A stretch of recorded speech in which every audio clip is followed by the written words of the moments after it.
UP DElEd fourth semester के सभी प्रशिक्षार्थियों का स्वागत है आपका अपने यूट्यूब चैनल टेट की पाठशाला में। आज मैंने आपके लिए मैथमेटिक्स सब्जेक्ट से कुछ महत्वपूर्ण प्रश्न लेकर आया हूं, जो कि आपकी परीक्षा के लिए अत्यंत महत्वपूर्ण है।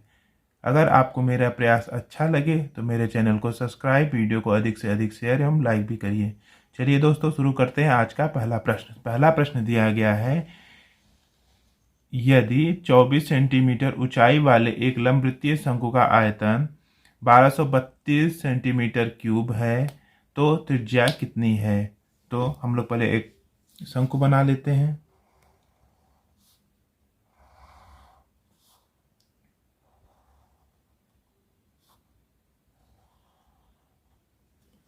इसकी त्रिज्या क्या है दोस्तों, यहाँ पे एक मिड पॉइंट है, मिड पॉइंट से इसकी दूरी आपकी त्रिज्या कहलाती है।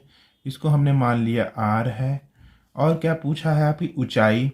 ऊंचाई कितने आपका दिया गया है, आपका यहाँ से लेकर के और मध्य बिंदु को मिला देते हैं तो उसको क्या बोलते हैं, आपका ऊंचाई। ऊंचाई आपकी क्या हो गई, ऊंचाई आपकी 24 सेंटीमीटर है। ये आपका h होता है, ये आपका दिया गया है। ये मान लीजिए O है, ये मान लीजिए A है और ये B है।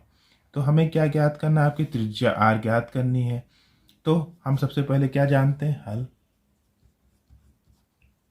क्या होगा, माना शंकु की त्रिज्या बराबर r सेंटीमीटर। और क्या दिया गया है, आयतन बराबर क्या दिया गया है, आयतन बराबर आपका दिया गया 1232 सेंटीमीटर का क्यूब। ये ज्ञात है आपको, क्या क्या ज्ञात है यहाँ लिख देते हैं। पहला आयतन ज्ञात है, दूसरा क्या आपको ज्ञात है, दूसरा आपको ऊंचाई ज्ञात है। तो ऊंचाई बराबर क्या दिया गया है, आपका 24 सेंटीमीटर। अब हम लोग जानते हैं शंकु का आयतन क्या का फार्मूला क्या होता है, तो उसका यूज हम यहाँ कर लेते हैं।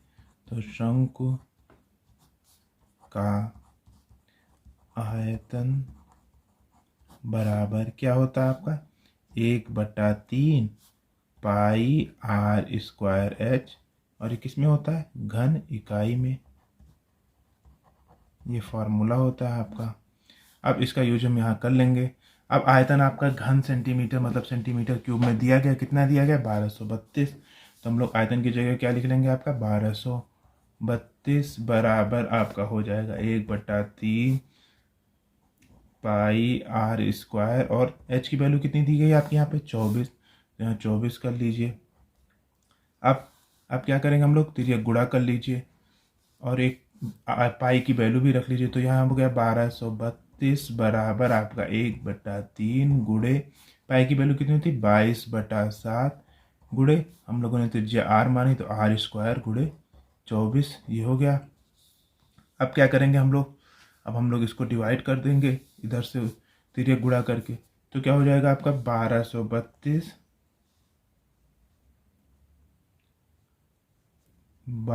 यहाँ देखिए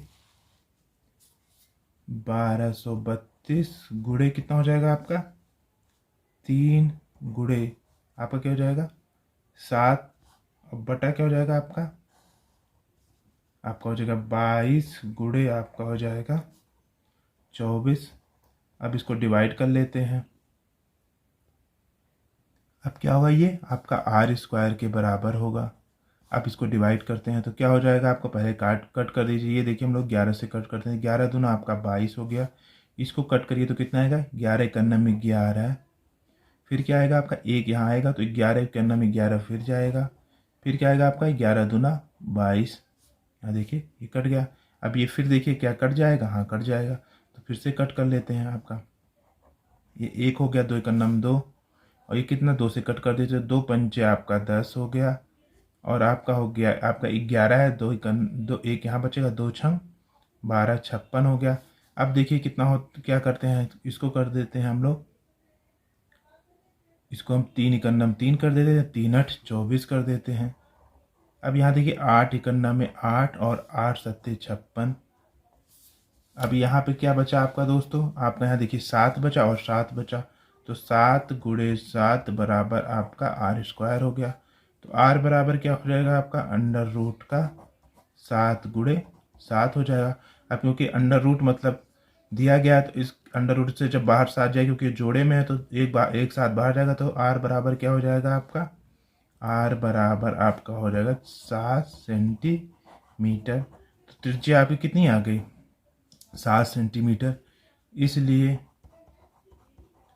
इसलिए शंकु की त्रिज्या बराबर 7 सेंटीमीटर। यह आपका आंसर हो गया। आशा करता हूँ ये प्रश्न आपको समझ में आया होगा। चलते हैं अगले प्रश्न पर, प्रश्न संख्या 2 पर। दोस्तों प्रश्न संख्या 2 दिया गया है, एक शंक्वाकार टंकी की ऊंचाई 60 सेंटीमीटर है और उसके आधार का व्यास 64 सेंटीमीटर है, तो तिर्यक ऊंचाई बताइए। तो सबसे पहले हम लोग शंक्वाकार टंकी मतलब एक शंकु के आकार की टंकी बना लेते हैं। तो देखिए एक शंकु हो गया आपका। अब आगे क्या दिया गया है, उसकी ऊंचाई, टंकी की ऊंचाई मतलब एक बिंदु यहाँ पे हो गया मिड पॉइंट, और ये आपकी त्रिज्या कहलाती है और ये आपकी ऊंचाई कहलाती है। तो ये आपकी ऊंचाई हो गया। अब ऊंचाई आपकी कितनी दिया गया यहाँ पे, 60 सेंटीमीटर। तो ये h बराबर आपको क्या हो गया, 60 सेंटीमीटर ये दिया गया है। आप इसको O मान लीजिए, O, A और B मान लीजिए। अब क्या होगा, ये दिया गया 60 सेंटीमीटर और आधार का व्यास मतलब आप ये पूरा होता है, ये पूरा क्या है आपका A है, तो इसको मान लीजिए C। तो COA कितना हो गया आपका, दिया गया है आपका 64। तो यहाँ व्यास बराबर कितना दिया गया आपका, पूरा 64 दिया गया है, 64 सेंटीमीटर। तो OA कितना हो जाएगा आपका, ये आपका कितना हो, 64 का आधा हो जाएगा। तो 64 का आधा करेंगे तो कितना हो जाएगा, 32 ये 32 सेंटीमीटर हो गया आपका। और ये क्या होता है आपका, तिर्यक ऊंचाई मतलब L होता है। हमको क्या ज्ञात करना है, आपको तिर्यक ऊंचाई L ज्ञात करना है। अब हम लोग तिर्यक ऊंचाई की फार्मूले का यूज करके और तिर्यक ऊंचाई ज्ञात कर लेते हैं। तो सबसे पहले जो चीज़ें दी गई उसको नोट कर लेते हैं। तो हल बराबर आपको क्या दिया गया, टंकी की ऊंचाई कितना दी गई आपकी, जो आपकी क्या होती h होती है, h बराबर आपका कितना दिया गया, 60 सेंटीमीटर। अब क्या दिया गया, टंकी का व्यास मतलब किसको हम डिनोट करते हैं, d से। तो d बराबर आपका कितना दिया गया है, 64 सेंटीमीटर। तो त्रिज्या टंकी की त्रिज्या क्या हो जाएगी, इसलिए टंकी की त्रिज्या क्या होती है आपकी, r होती है। r बराबर क्या होता है, d/2। आपको पता है d की वैल्यू यहाँ 64 है, 64/2। तो कितना हो गया आपके 32 सेंटीमीटर। तो ये आपकी क्या हो गई त्रिज्या, यहाँ हो गई टंकी की त्रिज्या r बराबर आपकी पता चल गया। अब हमको क्या ज्ञात करना है, प्रश्न में ज्ञात करना है हमको तिर्यक ऊंचाई। तो तिर्यक ऊंचाई ज्ञात करने के लिए फिगर को देखिए, ये देखिए हम लोग पाइथागोरस प्रमेय जानते हैं, जिसमें क्या होता है, अगर ये 90 अंश है तो क्या होता है, कर्ण का स्क्वायर बराबर लंब का स्क्वायर प्लस आधार का स्क्वायर होता है। इसका यूज करके हम लोग L ज्ञात कर लेते हैं। या तो आपको फार्मूला पता हो, नहीं तो आपको पाइथागोरस प्रमेय से आप निकाल सकते हैं। तो जो पाइथागोरस प्रमेय वो आपको फार्मूला भी डिस्क्राइब करता है। तो चलिए हम लोग पाइथागोरस एकदम बेसिक से ज्ञात करते हैं। तो क्या हो जाएगा आपका, यहाँ देख लीजिए BOA में। तो अब त्रिभुज BOA में क्या होगा, त्रिभुज BOA में आपका क्या है, आपका दिया गया है BA मतलब क्या दिया गया आपका, BA आपका कर्ण है, तो BA का स्क्वायर बराबर आपका क्या है, OB का स्क्वायर प्लस OA का स्क्वायर।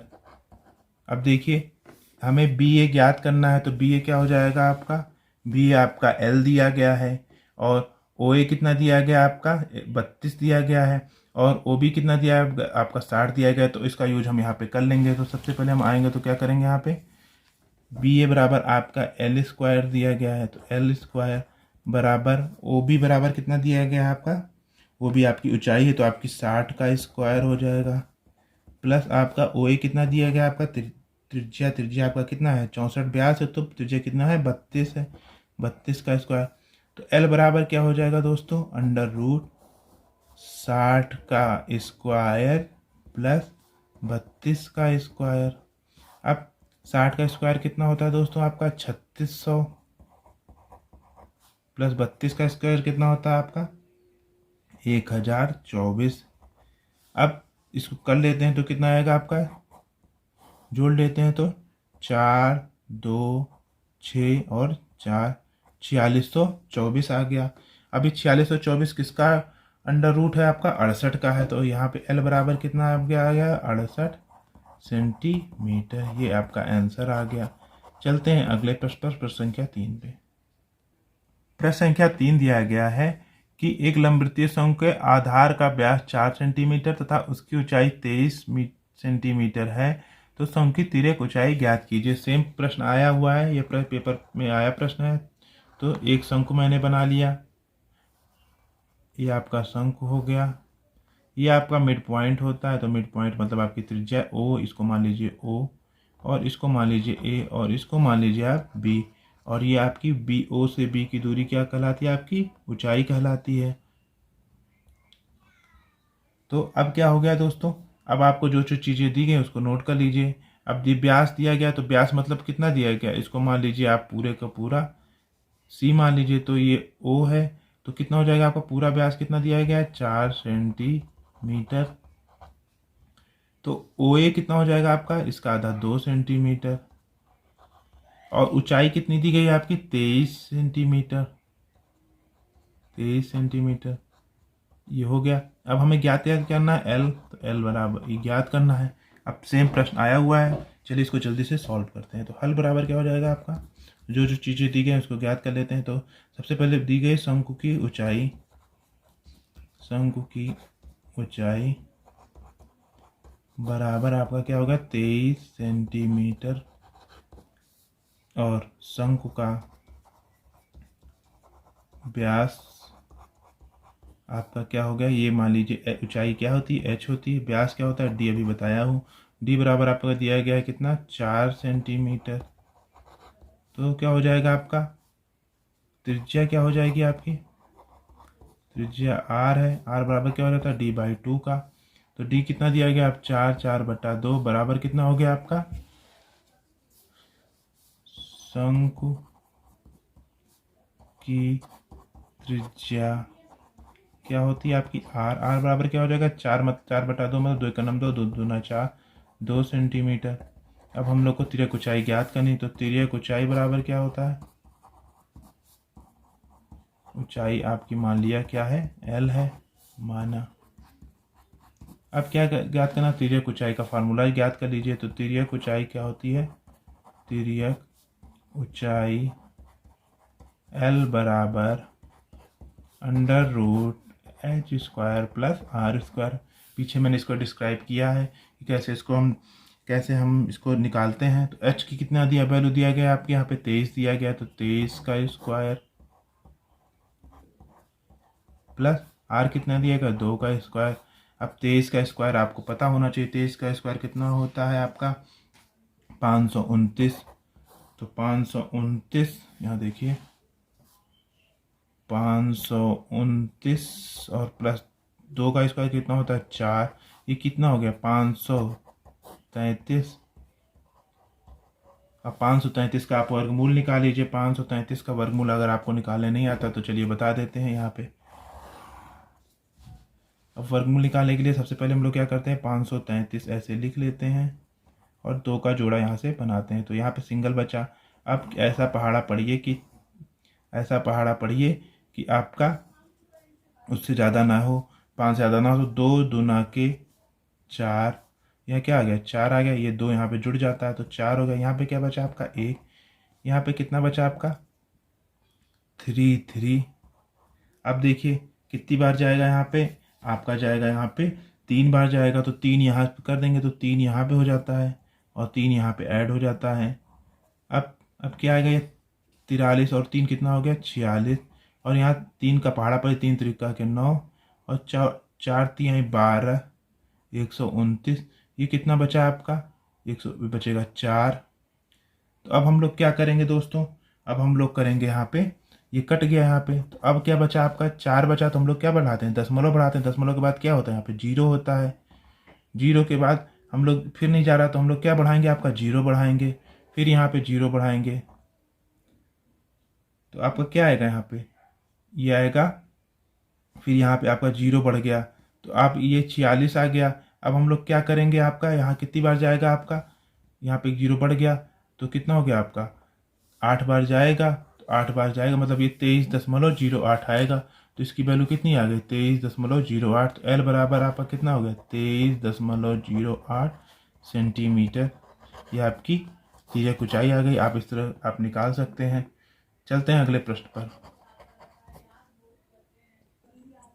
अब अगला प्रश्न दिया गया है, दो समान आयतन वाले बेलनों का व्यास 3:2 के अनुपात में है, उसकी ऊंचाइयों में अनुपात क्या होगा। तो हम लोग जानते हैं बेलन का आयतन का फार्मूला। तो बेलन का आयतन बराबर क्या होता है आपका, पाई आर स्क्वायर एच। यहाँ आपका व्यास दिया गया, दोनों व्यास दिया गया, तो हम लोग यहाँ पे क्या कर सकते हैं, इसको आप पाई डी स्क्वायर एच भी कर सकते हैं, क्योंकि दोनों व्यास दिया गया, हमें उसकी त्रिज्या ज्ञात करने की कोई ज़रूरत नहीं है।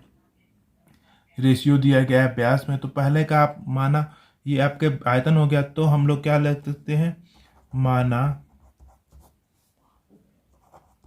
पहले बेलन का आयतन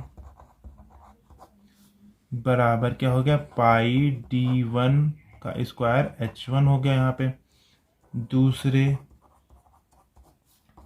बेलन का आयतन बराबर क्या हो जाएगा, पाई, आप मान लीजिए इसको d1 की जगह d2 का स्क्वायर h2 मान लीजिए। अब यहाँ देखिए क्या दिया गया है, दो समान आयतन वाले बेलनों के व्यास 3:2 के अनुपात में है, उनकी ऊंचाई का अनुपात। तो मतलब कि अब हम अगर आयतन को डिवाइड कर दे, पहले आयतन में से दूसरे आयतन को, और उनका आयतन क्या है आपका, समान है, तो उसको h1 मान लेते हैं। तो प्रश्नानुसार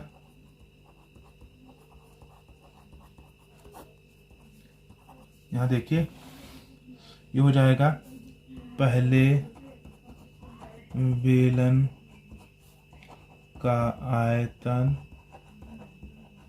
बटा दूसरे बेलन का आयतन आपका दिया गया समान, मतलब कि इसको 1 मान लीजिए, बराबर 1 के। अब यहाँ पे इसको रख लीजिए, इसको रख लीजिए, तो क्या होगा, पाई d1 का स्क्वायर h1, और यहाँ हो गया पाई d2 का स्क्वायर h2, ये बराबर 1 के हो गया। अब यहाँ देखिए क्या दिया गया, व्यास का अनुपात। तो d1/d2 की वैल्यू क्या दी गई है आपकी, यहाँ पे d1/d2 की वैल्यू क्या दी गई, 3:2 दी गई है। तो यहाँ पे d1/d2 बराबर 3:2 कर दीजिए। तो d1 यहाँ क्या दिया गया आपका, d1/d2 बराबर 3/2 दिया गया। यहाँ पे आप रख लीजिए, यहाँ पाई से पाई कट गया। अब आपका d1/d2 का कितना हो जाएगा आपका, यहाँ पे 3/2 का होल स्क्वायर, और क्या हो जाएगा, h1/h2 बराबर 1 के। अब देखिए 3 का स्क्वायर कितना होता है आपका 9, और 2 का स्क्वायर कितना होता है 4, h1/h2 बराबर 1 के। अब हम लोग इसको उधर तिर्यक गुणा कर लेते हैं, तो h1/h2 की वैल्यू आ जाएगी। तो h1/h2 बराबर कितना हो जाएगा आपका, ये 4 यहाँ हर में है, तो यहाँ जाके क्या हो जाएगा, अंश में है 4/9। यही आपसे पूछा था। तो अनुपात क्या हो गया, h1/h2 का अनुपात क्या हो गया, ऊंचाइयों का अनुपात 4:9 हो गया। आशा करता हूँ ये प्रश्न भी आपको समझ में आएगा। चलते हैं प्रश्न संख्या 5 पे। प्रश्न संख्या 5 दिया गया, एक खोखली बेलनाकार नली जो लोहे की बनी है 20 सेंटीमीटर लंबी तथा इसके बाहरी और आंतरिक व्यास क्रमशः आपके 8 सेंटीमीटर और 6 सेंटीमीटर है। तो हम लोग पहले आंतरिक व्यास को हम लोग पहले त्रिज्या में परिवर्तित कर देते हैं। तो हल बराबर बेलन की आंतरिक त्रिज्या आपकी क्या हो गई, आंतरिक त्रिज्या आपकी क्या होगी, व्यास का आधा मतलब 6 सेंटीमीटर दिया, 6/2 बराबर कितना हो गया आपका 3 सेंटीमीटर। बेलन का बाहरी बेलन की बाहरी त्रिज्या आपकी त्रिज्या क्या हो गई, जो व्यास दिया गया उसका आधा मतलब 8/2 मतलब 4 सेंटीमीटर। अब देखिए हम लोग बेलन बना लेते हैं, क्योंकि ये खोखली बेलन है, मतलब इसमें दो दो बेलन है। तो देखिए क्या है, आप एक बेलन ऐसे बना लीजिए,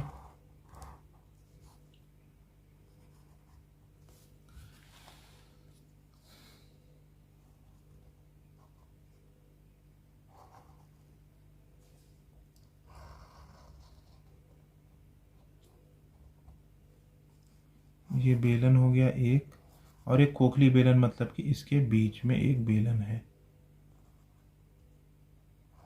ये आपका बेलन हो गया।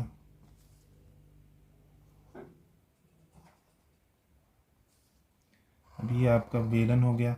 अब क्या दिया गया, आपकी आंतरिक त्रिज्या कितनी गई, मतलब आंतरिक त्रिज्या मतलब ये वाली त्रिज्या आपकी कितनी दी गई, आपकी ये आपकी 3 दी गई है। और ये पूरी कितनी, ये त्रिज्या कितनी दी गई, यहाँ से बिंदु तक की आपकी 4 सेंटीमीटर दी गई है। तो आंतरिक त्रिज्या अंदर वाले बेलन का हो गया, बाहरी त्रिज्या बाहरी वाले का हो गया। तो हम लोग क्या निकाल लेंगे, और ऊंचाई दोनों की क्या होगी, समान होगी। तो ऊंचाई कितना दिया गया आपका, ऊंचाई देखिए यहाँ पे दिया गया आपका 20 सेंटीमीटर, तो ये आपकी 20 सेंटीमीटर ये भी होगी, और क्योंकि दोनों समान है तो 20 सेंटीमीटर दोनों की ऊंचाई होगी। तो यहाँ पे लिख दीजिए ऊंचाई h बराबर आपका कितना हो गया 20 सेंटीमीटर। तो अब हमें क्या ज्ञात करना है, प्रयुक्त लोहे का आयतन, मतलब लोहे कितना बाहर लोहा ये है, इसका आयतन हमको ज्ञात करना है। तो क्या हो गया, प्रयुक्त लोहे का आयतन बराबर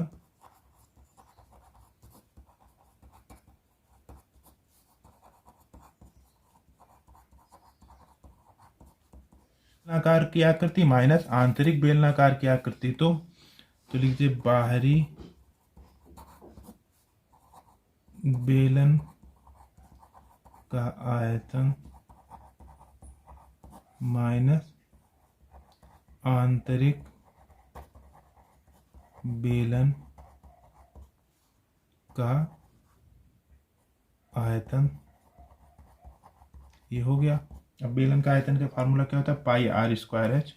तो यहाँ पे आपका ये हो गया, बाहरी मान लेते हैं, हमारा हो गया पाई आर वन का स्क्वायर H1 हो गया, माइनस ये हो गया पाई R2 का स्क्वायर H2 हो गया। अब यहाँ R1 क्या दिया गया है, जो बाहरी दिया है, तो बाहरी आपकी त्रिज्या यहाँ क्या दी गई है आपकी 4 सेंटीमीटर, और आंतरिक त्रिज्या मतलब R2 कितना दिया गया आपका 3 सेंटीमीटर, यहाँ पे रख लेते हैं। तो यहाँ क्या हो गया, पाई R1 आपका दिया गया 4 का स्क्वायर, और h कितना है आपका, दोनों का समान है मतलब 20, माइनस पाई R2 कितना दिया गया आपका 3 का स्क्वायर, और H2 कितना दिया गया आपका 20, दोनों का समान है। अब क्या हो जाएगा, पाई की वैल्यू रख लीजिए यहाँ पे, पाई पहले कॉमन ले लीजिए, पाई और इंटू 20 मतलब ऊंचाई भी दोनों की बराबर। तो ये कितना होगा 4 का स्क्वायर माइनस 3 का स्क्वायर। यहाँ तक आपको समझ में आया होगा। अब देखिए ये हो गया 20 गुणे पाई की वैल्यू कितनी होती है 22/7, और 4 का स्क्वायर कितना होता है 16, और माइनस का 3 का स्क्वायर 9। अब ये देखिए कितना आ गया 20 गुणे 22/7, और 16 में से 9 गया, कितना बचा आपका 7। अब 7 से ये 7 कट गया एक बार में, तो कितना आएगा आपका, नीचे देखिए 20 गुणे 22, 20 गुणे 22 मतलब 22 दूना 44, 440 आपका कितना आएगा सेंटीमीटर का क्यूब। ये आंसर आ गया। आशा करता हूँ ये प्रश्न आपको समझ में आया होगा। प्रश्न बहुत मोस्ट इम्पॉर्टेंट, अगर आपको मेरा वीडियो अच्छा लगे तो मेरे चैनल को सब्सक्राइब, वीडियो को अधिक से अधिक शेयर एवं लाइक भी करिए। मिलते हैं अगले वीडियो पे, तब तक के लिए नमस्कार।